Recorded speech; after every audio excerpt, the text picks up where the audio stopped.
செல்வம், எங்க போற? உன்னை நீயே மறந்துட்டியா? அம்மாவுக்கு கொடுத்த சத்தியம் என்ன ஆகிறது? செல்வம், நில் நில். குடும்பத்தை ஜாதகப்படிதான் எல்லாமே நடந்திருக்கு. அப்பா இறந்தது ஜாதகப்படி, குடும்பம் தழைச்சது ஜாதகப்படி. அதே மாதிரி இதுவும் பலிச்சுட்டா பாரு, யோசி என்ன பண்ணும்? ஆளை பயமுறுத்தும். பயம் மனுஷனை கொன்னேப்படும். பாரதியார் என்ன சொன்னார்? அச்சத்தால் நாடெல்லாம் தளர்ந்து போகும். என்னைக்கும் நேரான வழியில போ. கோ ஸ்ட்ரைட். செல்வம், ஜாதகம் பலிச்சுட்டா வள்ளியினுடைய கதி என்ன ஆகிறது?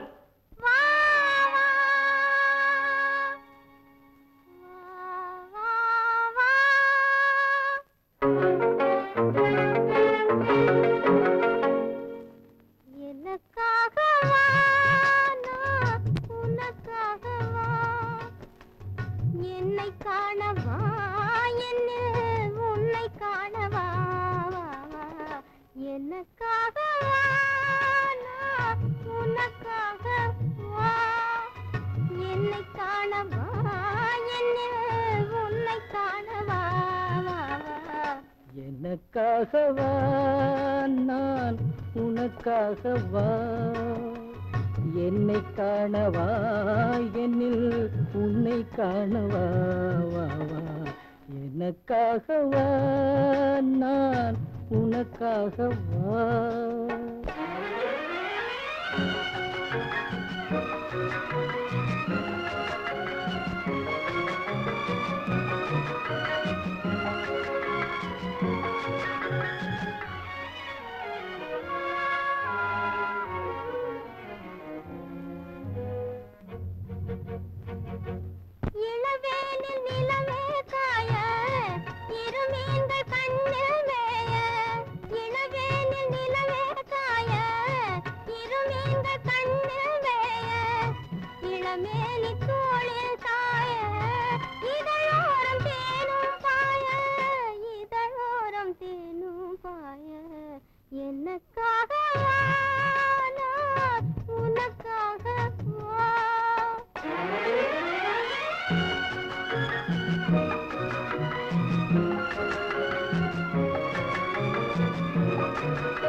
தழுவாத தேகம் கண்டு தனியாத தாகம் கொண்டு, தழுவாத தேகம் கண்டு தனியாத தாகம் கொண்டு, தணல் மீது புழுவோ என்று தவிக்கின்ற உள்ளம் ரெண்டு, தவிக்கின்ற உள்ளம் ரெண்டு.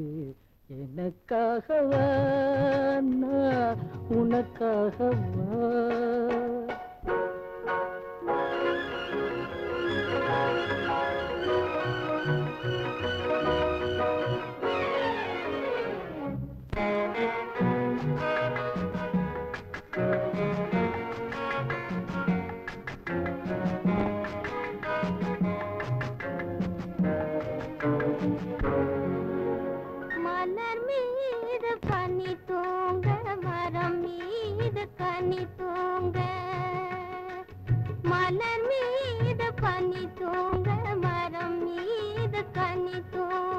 மலை மிகில் தூங்க மடி மீது நீ தூங்க, மலை மீது முகில் தூங்க மடி மீது நீ தூங்க.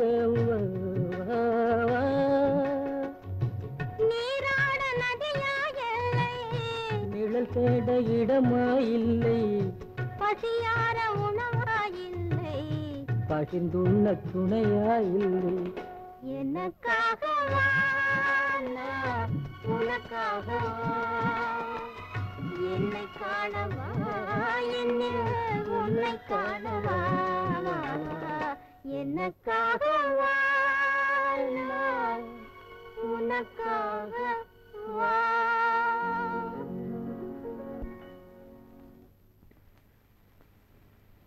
வள்ளி,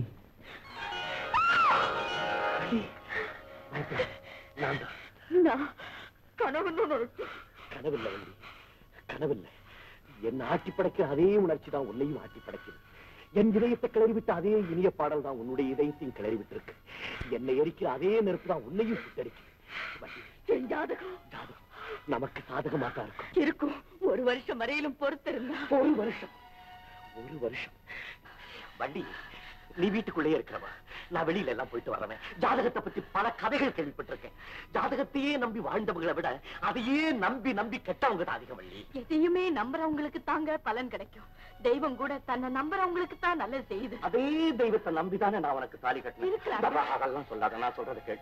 உன்னை நான் கோயிலுக்கு கூட்டிட்டு போகும்போது வள்ளியம்மைக்காக செய்யப்பட்ட திருமாங்கல்யம் உனக்காக காத்துக்கிட்டு இருக்கும் நான் கனவாவது கண்டிருப்பேனா? இல்ல. இதுல இருந்து என்ன தெரியுது? எனக்கு நீதான், உனக்கு நான் தான் தெய்வம் ஏற்கனவே முடிச்சு போட்டு வச்சுதான் நம்ம ரெண்டு பேரும் அங்க வரவழைச்சிருக்கு. வள்ளி, எந்த சக்தியாலையுமே அசைக்க முடியாத தெய்வத்தால போடப்பட்ட முடிச்ச நிமிஷத்துக்கு நிமிஷம் இடமாறிக்கிட்டு இருக்க கிரகங்களால என்ன செய்ய முடியும்? நான் சொல்றதை கேள். நவ கிரகங்கள் சேர்ந்து வந்தாலும் சரி, உன் திருமாங்கல்யத்தின் நிழல கூட அது தொட முடியாது. அதை நான் ஒப்புக்கொள்றேங்க. தலைக்கு வந்து தலைப்பாவோட போச்சுங்கிற மாதிரி தெய்வத்தை நம்பினா நமக்கு வரக்கூடிய ஆபத்து ஓரளவுக்கு குறைமே தவிர கிரக தோஷம் அறவே நீங்கி போயிடாதுன்னு எல்லா ஜோசியரும் சொல்றாங்களே. அவங்க அழிச்சல்ல போ ஜோசிய சொன்னா. அந்த ஜோசியிலே ஒருத்தர் நம்மளை பத்தி என்ன தெரியுமா சொல்லியிருக்கா? ஒரு வருஷம் நாம ரெண்டு பேரும் விலகி இருந்தா ஆபத்து நீங்கிறதுக்கு ஒரு சந்தர்ப்பம் இருக்கலாம்னு சொன்னானே தவிர சந்தர்ப்பம் இருக்குன்னு அழுத்தம் திருத்தமா சொன்னானா? சொல்லல. ஆமா. அப்ப நம்ம ஜாக்கிரதையா தானே இருக்கணும். எதுக்காக? அந்த சந்தர்ப்பம் நமக்கு இல்லாம போய் என் ஜாதகம் வலிச்சிட்டா நான் இறந்து போயிடுவேன். அப்படித்தானே? ஆமாங்க. வள்ளி, உன் ஜாதகம் பலிச்சு நான் இறந்துட்டா தற்காலிகமா உன்னை விட்டு விலகி இருக்கிறனா நிரந்தரமாகவே விலக வேண்டியதானா? எந்த இன்பத்தையும் அனுபவிக்காம எந்த சுகத்தையும் காணாம இப்படியே நான் போயிட வேண்டியதானா? சத்தியமா சொல்றேன் கேளு. இன்னும் ஒரு வருஷம் கழிச்சு உன் ஜாதகம் என்ன கொல்லுதோ இல்லையோ, ஆனா அவனுடைய நினைப்பு ஒவ்வொரு வினாடியும் என்ன கொண்டுகிட்டு இருக்கு. என்ன சுட்டரிக்க சுடுகாடு வரைக்கும் கொண்டுட்டு போக வேண்டியதில்லை. உன்னை தொடாமலே நான் இறந்துட்டா விறகு ராட்டி சேவையாக உன் கைக்கு வந்து சேரும். எப்பிறவி எடுத்தாலும் எங்கே நீ சென்றாலும் கைப்பிடியில் உன்னோடு காலமெல்லாம் நான் வருவேன்.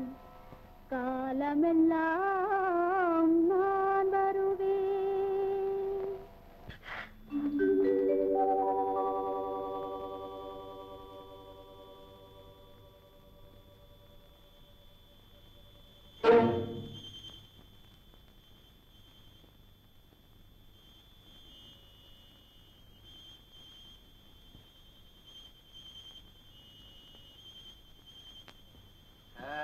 Very good, very good. Congratulations, my boy. Congratulations. அதெல்லாம் ஒண்ணு இல்ல டாக்டர்.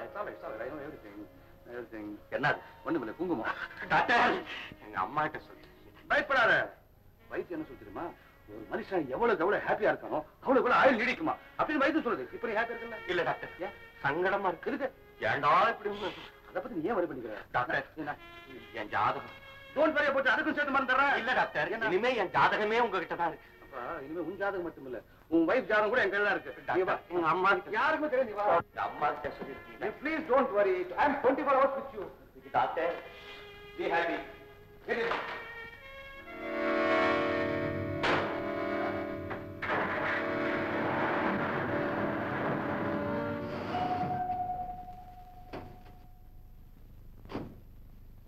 இறங்கப்பா.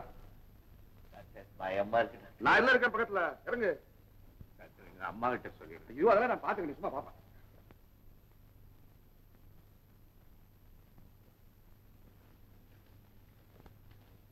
செல்வா, என்னமோ அங்க நிறைய வேலை இருக்குது போல. போனதும் வந்துட்டியே. ஆமா, போனதும் வந்துட்டோம். ஏன்? ஆமா போனோமா? போனோம், வந்துட்டோம். அதான் எனக்கு தெரியுமே. ஏன் வந்தீங்கன்னு தான் கேக்குறேன். அவன் ஏன் வந்தோம்? அதாவதுமா, போன இடத்துல வேலை எல்லாம் பெர்ஃபெக்டா தான் நடந்துட்டு இருந்தது. செல்வம் கூட 4 நாள் தங்கலாம்னு தான் சொன்னான். ஆனா என்ன இடமா ரொம்ப டர்ட்டியா இருந்தது. ஒரு முக்கியமான விஷயம், அந்த இடத்துல செல்வத்துக்கு நைட்ல தூக்கம் இல்லாம கொசு கடிச்சு பெரிய கொசு. நீ பாக்கணும். அந்த இடம் ரொம்ப மோசம். சரி, இடம் இருக்கட்டும். இவன் ஏன் என்னமோ மாதிரி இருக்கான்? யாரு? நல்லாதான் இருக்கான். எப்படி நல்லா இருக்கான்? முகம் எல்லாம் பேருந்து மாதிரி இருக்கான். என்னமா நீங்க ஒண்ணு இருட்டுல பாத்துட்டு இருட்டுல எதை பார்த்தாலும் பேயாட்டம் இருக்கும். நீங்க லைட் போட்டு சொல்லுங்க, எல்லா லைட்டும் போட்டு சொல்லுங்க. கிளீனா இருக்கும். ஆமா, கிளீன் நான். என்னத்த லைட் கிளீன்? டேய், இப்படி வாடா. அட நீங்க இல்ல டாக்டர், நீ வாடா.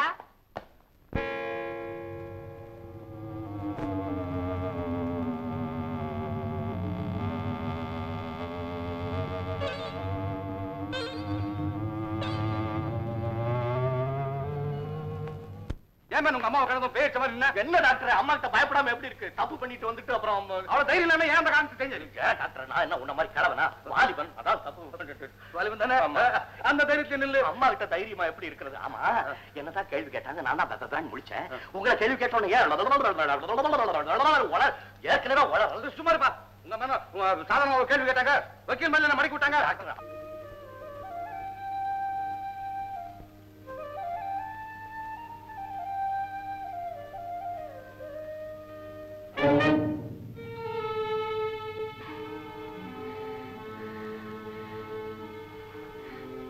வாங்கத்தே. ஏம்மா அப்பா வீட்டுல இல்ல? இல்ல, நேத்து ஏதோ மகாநாடுன்னு வெளியூர் போயிருக்காரு. எப்பவுமே ராத்தாங்க மாட்டாரு. நேத்து என்னமோ வரல, இன்னைக்கு வந்துட்டு வர. அப்படின்னா நேத்து ராத்திரி நீ வீட்டுல தனியாதான் இருந்தியா? ஆமா.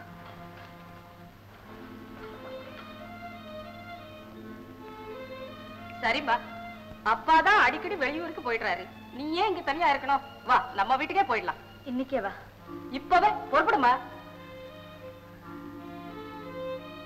ஏன்தே, உங்க மகன் ஏதாவது? என்ன மகன் ஏதாவது? அவன் பாட்டுக்கு அவன் இருந்துட்டு போறான். நீ பாட்டுக்கு என் கூட என் அறையிலே இருந்துட. அதானே. என்ன மங்களா? ஆஹா. சரி புறப்படுமா, சீக்கிரம் புடவை மாத்துக்க.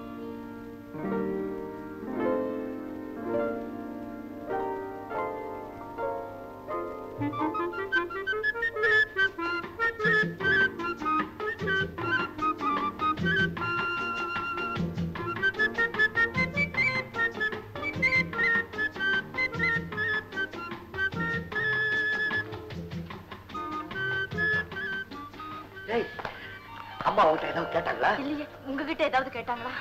என்ன கேட்டாங்க? ராத்திரி வீட்டுக்கு வந்துருந்தேன்ல, நம்ம கார் வெளியே நிக்கிறத பார்த்துட்டு யாரோ அம்மா கிட்ட வந்து சொல்லிட்டாங்க. அதை வச்சுக்கிட்டு அம்மா என்கிட்ட கேள்வியா கேட்டாங்க பாரு. நான் வில வளர்த்து போயிட்டேன். அப்புறம் எப்படியோ அம்மாவை சமாளிச்சுட்டேன். சமாளிச்சிட்டீங்களே? அம்மாவை சமாளிச்சுட்டேன். ஆனா எனக்கு தான் பயமா இருக்கு. ஆமா, இங்க பாருங்க. ஏன் பயப்படுறீங்க? இல்ல, ஒரு வருஷம் நாம 2 பேரும் பிரிஞ்சிருந்தா தானே நல்லது நடக்கும்னு சொல்லியிருக்காங்க. ஆமா. அதுக்குள்ள அவசரப்பட்டு ஏண்டா தப்பு தானே, நான் என்ன நடக்கும் எது நடக்கும்னு பயமா இருக்கு. இங்க பாருங்க, இது வரைக்கும் நம்ம வாழ்க்கையில நடந்தது எல்லாமே தெய்வ சம்மதத்தின் பேர்ல தான் நடந்திருக்கு. நீங்க அன்னைக்கு சொன்னது போல தெய்வத்தால போடப்பட்ட முடிச்ச எந்த கிரகத்தாலையும் அசைக்க கூட முடியாது. நீங்க 100 வயசுக்கு மேல இருக்க போறீங்க. நீ? நானும் தான் இருப்பேன். இரு, சந்தோஷமா இருப்போம், 2 பேரும் சந்தோஷமா இருப்போம். ஆனா ஏய், கிரகம் வேற இருக்கு. அன்னைக்கு நீங்க எனக்கு எவ்வளவு தைரியம் சொன்னீங்க. அன்னைக்கு சொன்ன லண்டனுக்கு போய் படிச்சும் கூட கிரகத்தை நினைச்சு நடுங்கிறத பாரு. என்னடி லண்டன் குண்டன் உயிர் இல்ல, புசுக்குன்னு போச்சுன்னா வருமா?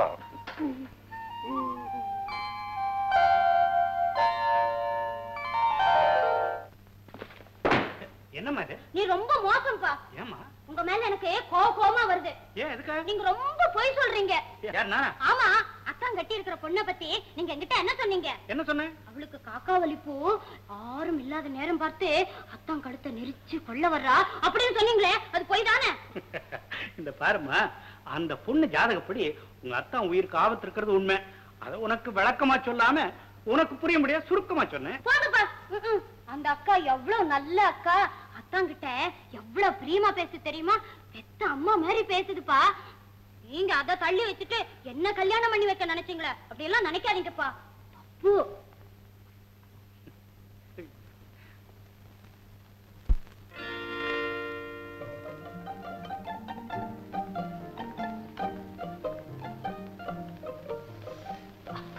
அடே, சுருக்க விழுந்துருச்சே. என் கண்ணுதான் பட்டிருக்கோம். உங்களை எனக்கு ரொம்ப பிடிச்சிருக்குக்கா. அப்படியா? மாமா, நீ யாருமா? நானா பூதுலிங்கல்ல தான் உங்க வீட்டுக்காருக்கு மாமா. அவங்க பொண்ணு. என் பேரு நீங்க சொல்லுங்க பாப்பா. எனக்கு தெரியாதுமா. நான் சொல்லிட்டா? சொல்ல. என் பேரு ரத்னா. ரொம்ப நல்லா இருக்கு. என்ன இங்க எதுக்காக கூட்டிட்டு வந்திருக்காங்க தெரியுமா? எதுக்காக? உங்க வீட்டுக்காருக்கு என்ன 2ஆம் கல்யாணம் பண்ணி வைக்கிறதுக்கு தான். அப்படியா? அதுக்கு நானும் ஊன்னுட்டேன். அப்புறம் அப்புறம் நீங்களும் உங்க வீட்டுக்காரரும் மாடியில பேசிட்டு இருந்தீங்களே, அத நான் பார்த்துட்டேன். சரி, பாத்துட்டேன். அப்புறம் பார்த்ததுக்கு அப்புறம் தான் தப்பு அப்படின்னு நினைச்சேன். எது தப்புன்னு நினைச்சேன்? உங்க வீட்டுக்காரர 2ஆம் கல்யாணம் பண்ணிக்கிறதுக்கு 3 சொன்ன பாருங்க, அதான் தப்புன்னு நினைச்சேன். நம்ம 2 பேரும் ஒண்ணு செய்வோமா? என்ன? யார் சொன்னாலும் நான் அவரை கல்யாணம் பண்ணிக்கவே மாட்டேன். அதே மாதிரி நீங்க அவரை விட்டு போயிடாதீங்க. நான் அவரை விட்டுட்டு போக மாட்டேன். ஏமா, நான் ஒண்ணு சொல்றேன், கேப்பையா? நான் அவரை விட்டுட்டு போக மாட்டேன். அதே மாதிரி நீயும் என்னை விட்டுட்டு போயிடாதுமா. நான் போக மாட்டேன், ஆனா நீங்க அவரை விட்டு போயிடாதீங்க. நீங்க போனீங்க, நீங்க இல்லாத நேரம் பார்த்து அவருக்கு வேற யாரையாவது டபக்குன்னு கல்யாணம் பண்ணி வச்சிருவாங்க. அம்மா வள்ளி, இந்த அரை பைத்தியம் சொல்றதை கேட்டுக்கிட்டு நீ எதையும் வித்தியாசமா நினைச்சுக்காதேம்மா. இவ சொல்றத மட்டும் இல்ல, இவளையே என்னால வித்தியாசமா நினைக்க முடியும். பாருங்களேன், இவ கூட பழகின இந்த கொஞ்ச நேரத்துல பல பிறவிகள் இவளோடு பிறந்து பழகின பாசம் இவ மேல எனக்கு ஏற்பட்டுடுச்சு. இப்படி உள்ளத்துல உள்ளத கொஞ்சம் கூட மறைக்காம அப்படியே வெளியில எடுத்து கொட்டுறாளே, இவளை போல ஒரு பொண்ணை பார்க்க முடியுமா? அம்மா, இவ சொன்னது போல இங்க 2ஆம் கல்யாணத்தை பத்தி பேச்சு நடந்தது உண்மைதான். ஏன் நடந்தது, எதுக்காக நடந்ததுங்கிறத உன்கிட்ட விவரமா சொல்றேன். அக்கா, என்னம்மா? பாத்தியா பாத்தியா, இப்பதானே சொன்னீங்க என்ன விட்டு பிரிஞ்சு போக கூடாதுன்னு. சொல்லிட்டு நீங்களும் என்ன விட்டுட்டு போறீங்களா? இல்ல இல்ல, தப்புதான். வா. அத்தை கூப்பிடலையே. நானும் கூப்பிடுறேன், வாடியம்மா. சரி.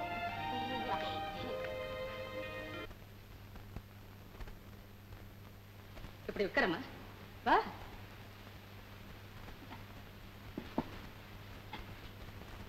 வள்ளி, நான் எது நினைச்சாலும் எந்த காரியத்தை செய்தாலும் அது உனக்கும் வீட்டுக்காரனுக்கும் நன்மையா இருக்கணுங்கிற ஒரே நினைப்புலதான் நான் செய்வேன். அந்த நம்பிக்கை எனக்கு பரிபூர்ணமா இருக்கட்டே. வள்ளி, இத புரிஞ்சுக்கிட்டதுனாலதான் இங்க 2ஆம் கல்யாணத்தை பத்தி பேச்சே எடுத்தேன். எப்படின்னா, உன் ஜாதகப்படி உன் வீட்டுக்காரன் உயிருக்கு 1 வருஷத்துல ஆபத்து இருக்கு இல்லையா? இவ ஜாதகப்படி இவளை கல்யாணம் செய்துக்கிறவன் 100 வருஷத்துக்கு மேல இருப்பான்னு எல்லா ஜோசியர்களும் சொல்லிட்டாங்க. இவளை கல்யாணம் செய்துகிட்டாவா? ஆமாமா, 100 வருஷத்துக்கு மேல இருப்பாரா? இருப்பாமா. அக்கா அக்கா, நான் கட்டிக்கிறேன்க்கா, நான் கட்டிக்கிறேன்க்கா, நான் கட்டிக்கிறேன்க்கா. இத உன்கிட்ட சொன்ன நீ என்ன நினைப்பியோன்னு. அத்தை, குருடனுக்கு வேண்டியது கண்ணு. அத கடவுள் கொடுத்தா என்ன, கடத்தெருவுல கிடைச்சா என்ன? இத முன்னாலேயே சொல்லியிருந்த அந்த கல்யாணத்தை எப்பவோ முடிச்சிருப்பானே. இதோ இப்ப போறேன், இப்போ இந்த கல்யாணத்தை முடிச்சு வைக்கிறேன். 2ஆம் கல்யாணம். உங்க முட்டாள்தனத்துக்கு ஒரு எல்லையே கிடையாது. ஏற்கனவே நான் முட்டாள்தனம் பண்ணிட்டு தான் எந்த நிமிஷம் ஏதாகுமோன்னு வேலை வளர்ந்து நடுங்கி போய் கிடக்கிறேன். மேற்கொண்டு செய்துக்கிட்டே போனா இதுக்கு முடிவுதான் என்ன? என் ஜாதகம் ஜாதகம் மண்ணா கட்டி நல்ல வாயில வருது. ஜாதகப்படிதான் எல்லாம் நடக்கும் இருந்தா மனுஷனுக்கு மனசு, அறிவு, புத்தி எதையுமே கடவுள் கொடுத்திருக்க மாட்டான். என் ஒருத்தன் உயிருக்காக எத்தனை பேருடைய வாழ்க்கை நாசம் பண்றதா முடிவு பண்ணிட்டீங்க கழுதை. இதுல நாசம் பண்றதுக்கு என்னங்க இருக்கு? நீங்க ரத்னாவை கல்யாணம் பண்ணிக்கிட்டா அவ ஜாதகப்படி உங்களுக்கு ஆயுள் நீடிக்கும் போது எல்லாருமே சந்தோஷமா இருக்க வேண்டியதுதானே? வாங்க, இப்படி வா, என் முன்னால வா. இன்னொருத்திய கல்யாணம் பண்ணிக்கிட்டா எல்லாரும் சந்தோஷமா இருக்கலாம்னு சொல்றிய, என்ன நினைச்சுக்கிட்டு இந்த வார்த்தையை சொன்னேன்? என்ன பத்தி நீ என்ன நினைச்சிருக்க? நீங்க 1000 அழகிகளை கல்யாணம் பண்ணிக்கிட்டாலும் உங்க அந்தரங்க உள்ளத்துல ஏன் ஒருத்திக்குத்தான் இடம் இருக்குங்கிற ஒரே நம்பிக்கையில தாங்க கேக்குறேன். ஓகே, அப்புறம் என்ன? நீ இவ்வளவு நம்பிக்கையில பேசும்போது அப்புறம் செஞ்சிட வேண்டியதான். எழுந்து அபிப்பிராயம் எப்படி செய்யலாம்? ஒரு அபிப்பிராயம் எனக்கு நான் சொல்லாம சொல்லுங்க. இப்போ ஆயுசுக்காக ரத்னாவை கல்யாணம் பண்ணிக்கிறேன்னு வச்சுக்க. அவ்வளவுதான். பொறு வர்றேன். அப்புறம் அழகுக்காக ஒருத்தி, காசுக்காக இன்னொருத்தி, புள்ள குட்டிக்காக வேற ஒருத்தி, இப்படியே ஒவ்வொருத்தியா கல்யாணம் பண்ணிக்கிட்டே போறேன்னு வச்சுக்க. ஒரு நாளைக்கு திடீர்னு உன் ஜாதகம் பலிச்சு நான் கட்டையை விட்டுட்டேன்னா இந்த வீட்டுல எத்தனை பேர் உதவி ஆவீங்க? சும்மா சொல்லு. ஒரு இதுதானே பேச்சு தானே அபிப்பிராயம். நீங்க ரொம்ப படிச்சவங்க, உங்ககிட்ட நான் பேச முடியுங்களா? நல்லதுன்னு தெரியறப்போ துணிஞ்சு ஒரு முடிவுக்கு வந்துட்டா நல்லா இருக்குமே.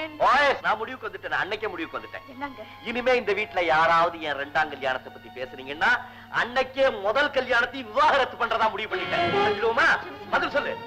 அபிப்பிராயம் தானே? ஏன் வர்ற? வீட்டுல நிம்மதியாவே இருக்க முடியாது போல இருக்கு. மறுபடியும் சீவைக்கா ஓடிடுறேன். அங்கேயே குரங்கு மாதிரி ஒரு வெள்ளக்காரச்சியை பார்த்து கல்யாணம் பண்ணிக்கிட்டு இருந்தேன்னா இந்த தொல்லையே இருந்திருக்காது. நான் வெள்ளக்காரச்சி மாதிரி இருக்கேன். நான் ரெடிப்பா. என்ன பத்தி ஒண்ணும் இல்ல. எதுக்கு நீ ரெடி? உங்களை 2ஆம் கல்யாணம் பண்ணிக்கிறதுக்கு தான். அம்மா, உன்னை கல்யாணம் பண்ணிக்கிறதுக்கு யார் ரெடியா இருக்கா? நீயே ஆஃபர் பண்ணிட்டு நிக்கிற. நான் இருக்கிற பக்கமே திரும்பாதேன்னு உனக்கு நான் எத்தனை தடவை சொல்றேன். இந்த மிரட்டலுக்கெல்லாம் நான் பயப்பட மாட்டேன். உங்களை கல்யாணம் கல்யாணம் கட்டி ஏன் அடிக்கிறீங்க? என்ன தைரியம் இருந்தா என்ன ரெண்டா கல்யாணம் கட்டிக்கிறேன்னு சொல்லி ஆமா, உங்க மேல ஆசை வச்சு கல்யாணம் கட்டிக்கிறேன்னு வந்து நிக்கிறேன். எதுக்கா அடி? வள்ளியக்கா பாவங்க, அது பைத்தியக்கார பொண்ணு. அது ஜாதகம் அப்படி இருந்தா அதுக்கு அதை போய் கோச்சிட்டு என்னங்க பண்றது? இப்ப நான் உங்களை எதுக்கா கட்டிக்கிறேன்னு சொன்னேன் தெரியுமா? சொல்றேன் கேளுங்க. வள்ளியக்கா ஜாதகப்படி நீங்க 1 வருஷத்துல செத்து போயிடுவீங்களாம். ஐயோ பாவம், வள்ளியக்கா உங்க மேல எவ்வளவு ஆசை வச்சிருக்கு. நீங்க செத்து போயிட்டீங்கன்னா வள்ளியக்கா எப்படி எல்லாம் அழுவோம். அதை நினைச்சாலே எனக்கு இப்ப அழுக வருதுங்க. என்ன கல்யாணம் பண்ணிக்கிட்டீங்கன்னா என் ஜாதகப்படி நீங்க 100 வயசுக்கு மேல இருப்பீங்களா அப்படின்னு அத்தை சொன்னாங்க. அதுக்காகத்தான் என்ன உங்களுக்கு ஆயுசு குடுக்கறதுக்காகத்தான் உங்களை கல்யாணம் கட்டிக்கிறேன்னு சொல்றேன். உங்களை கட்டிக்கிட்டு உங்க கூடவே இருந்து நான் தொந்தரவு கொடுக்க மாட்டேன். உங்களுக்கு ஆயுசை கொடுத்துட்டு நான் எங்கேயாவது போயிடுவேன். அதுக்கப்புறம் நீங்களும் வள்ளி அக்காவும் ரொம்ப நாளைக்கு சந்தோஷமா இருப்பீங்களா? என்னங்க என்னங்க என்ன கல்யாணம் பண்ணிக்கிறேன்னு சொல்லுங்க. நான் அப்பாட்ட சொல்லிடுறேன். அவர் சீக்கிரமா எல்லா ஏற்பாடையும் பண்ணிடுவாரு. சரின்னு சொல்லுங்க.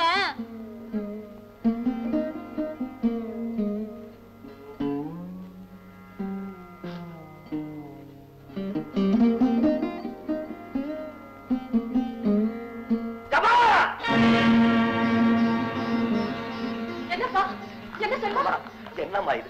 வள்ளி வந்து நின்னுகிட்டு இன்னொரு கல்யாணம் பண்ணிக்கங்கன்னு சொல்லி அவ கண்ணீர் விடுறா, ரத்னா வந்து தன்னை கல்யாணம் பண்ணிக்க சொல்லி என்ன கண்ணீர் விட வைக்கிறா? என்னம்மா இதெல்லாம்?